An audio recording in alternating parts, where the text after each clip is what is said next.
Un nouveau projectile aurait touché l'aéroport de Dubaï, donc ce serait le deuxième. Pour l'instant, pas plus d'informations, donc je ne dirai rien de plus. Alors beaucoup se posent la question de savoir pourquoi les Émirats arabes unis et Bahreïn ont pris tellement cher par les Iraniens hier.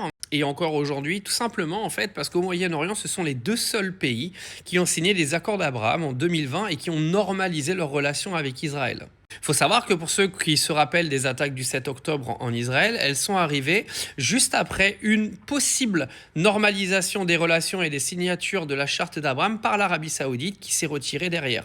L'Iran considère aujourd'hui que les Émirats arabes et Bahreïn sont des traîtres au Moyen-Orient et donc les a pris pour cible en priorité. Car oui, il y a bien toutes les infrastructures américaines qui sont prises pour cible suite à l'attaque des États-Unis sur l'Iran, mais l'Iran, je pense, a aujourd'hui une sorte de vengeance personnelle à régler avec les Émirats arabes et avec Bahreïn. Et c'est sûrement pour ça que ces deux pays ont été les plus visés hier dans les premières attaques de l'Iran.